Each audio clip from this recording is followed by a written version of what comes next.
Now that we have taken our time to understand all the aspects that we can meet in YC, right, relating to domain of a function, it's time to move to the next aspect. The next aspect is understanding inverse of a function. Okay, so we said functions are usually like machines, right? These are the example. That's the analogy I've been using throughout. And we see this machine receive an input and get an output. Now we want to do inverse of a function, meaning that we are going to invert our machine, right? Invert the machine. So it's like turning it upside down. So you can look at it, you can see it in that aspect as well. So in that aspect, right, I'm going to give an example of a bottle. So this is a Venna water. Um, um, then let's look at it as a machine, right? So you have the top where the water is filled in, right? And then you have the thing inside and stored at the bottom. So we are going to see at the bottom as our the one that is taking receiving it. That's the input, right? The outcome will be the outcome. Whatever we put in will be stored as the output inside the bottle. Are we okay? So the top is the input and the down is the bottom. Now, if we are doing the inverse of this particular function of this particular machine, we are basically turning it upside down. Turn it upside down. Now your input is now at the bottom and then your um, output is now at the top. So we are basically we are switching the space of where the input is. We are changing it and then putting the output there, right? So that's the inverse of a function. Basically, inverse of a function is trying to switch the position of the input and the output. At the end of the day, when we switch the position and output, we cannot work with it in this form. We cannot work with it in this form, right? When we are done with that, right, we need to actually just switch it back. But it's not really switching it back, but just trying to just make sure that the input becomes and the output goes back to a particular position that we can work with. Because every machine must work in that way. So the inverse of a function, right, is also a function, meaning it's also a machine. Let's see how to do that if you don't get that clearly. So we are going to consider a simple function. So we have a function. Let me get my pen. So I say y is equal to x minus 4. So we are asked to find the inverse of this function. This is the input, right? And this is the output, sorry. The y is the output and the input is x. So if the input, we are just basically going to change the position. So we are going to interchange,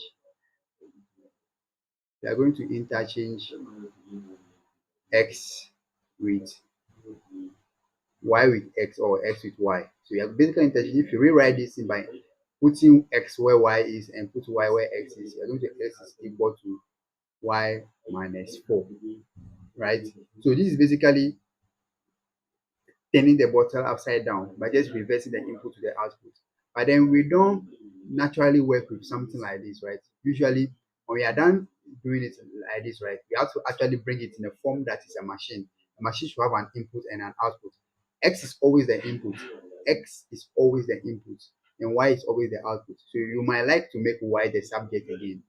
If you make Y the subject, you are going to have x plus 4, meaning we are sending this 4 to the other side. If you change it to the other side, we are going to have x plus 4 is equal to y. But it's best to write it in this way, such that the y is always on the left side, and then c. So the input is y is equal to the inverse y is equal to x plus 4. But I see the original function. The original function was just what? X minus 4. Okay, so let's look at another example again. So if I have a function, let's say y is equal to s squared plus 1. So the inverse of this function, meaning that at the place of x, I'll put y, right? So we do the interchange first. So you interchange y with x, right? So if you're interchanging that, what do I have to do? The y becomes x and the x becomes y plus 1. Basically, this is what we do first, but then we don't want it this form. We want to make y the subject. So I will have x minus 1 is equal to y squared. Then my squaring both sides, you find the square root of both sides to get rid of this square, right? So you'll be having square root of x minus 1, minus 1, sorry, is equal to y. Therefore, the inverse of our function will now be y is equal to square root of x minus 1. So basically, you first switch the positions. That's the first step to doing the inverse. Input become y become input become output become input, like that. Then you make the output the subject. You make y the subject, so that you can get it back to a form that is a function, is a machine that is usable. Right? Basically, that's the analogy behind that. So let's do the one with fractions. So I have y is equal to x minus 3 all over x plus 1 as an example. We are asked to find the inverse of this function. To do that, what do? We have to interchange, right? Interchange. You have to actually write it x with y so that they know what you are doing. Okay, so my y become x is going to be y minus 3 all over y minus 1. So I'm going to make y the subject, right? Next we move to make y the subject, because y is always the subject. After doing everything, y should always be the subject, because y is the output and there's a particular input, right? Yes. So how do you go about that? So I'll do x. I'm going to cross multiply this side. This one is over 1, so it's going to cross multiply this guy. So we're having x multiplying y minus 1. The bracket means multiplication, right? 1 multiplying y minus 3. So this cross multiplication. Then what will I do? I will expand. And I expand this in. I have xy minus x is equal to y minus 3. So I would like to bring items, all the items that are containing y, to the left. So sy is, this particular term is having y, so it's going to remain here. This guy is not having y, so I will send it to the other side, right? And I'll send this y to this side. So when the positive y become to the other side, become minus y, and then the negative x that we have here goes to this side, become positive x. Then minus 3 is here because we are not moving the minus 3. The minus 3 is not containing y. So we rearrange to make sure that all the y components are on the left side. Okay, so what do I have? Let me recopy what I have rearranged there. Y is equal to x minus 3. With this, how will I make the subject? I have to factorize y out. We'll do factorization, but right now we are just factorizing y out to have this is equal to x minus 3. So if you do this, we can now make y the subject. Y is going to be equal to x minus 3. And this whole thing is going to divide the denominator, right, by simple mathematics. So this is the inverse of the function that we have. Okay, so now this is how to get, so this is the inverse of the function x minus 3 all over x minus 1. Let's go to the form that you'll be able to see it smoothly. So WAEC or examination, you may have something like f of x is equal to 3s plus 1 all over 2s 2s minus 4 or whatever. So look at this. This is not in the form of y is equal to something, but it's f of x. Remember, f of x, we said in one session, right, that this is like the output. So you can rewrite this thing as your y. So f of x is the same as y. Okay, so you have to change this first so that it become a single variable that you can work with. I'm talking about the output, that's the y side.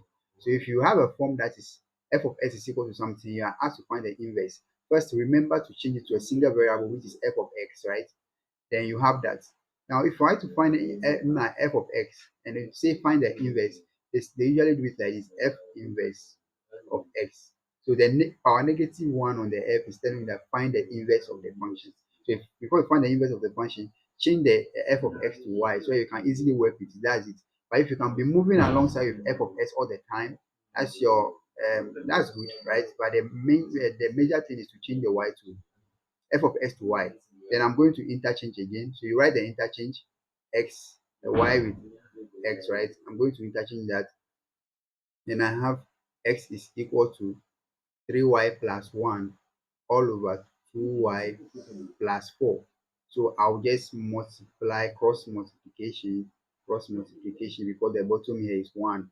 I'll have x multiplying 2y plus 4 is equal to 3y plus 1.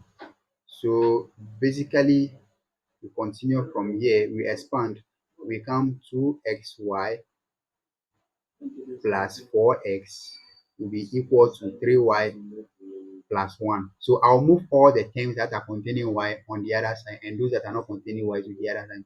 So this is one term, this is another term, and this is another term, and one is also a constant term on its own.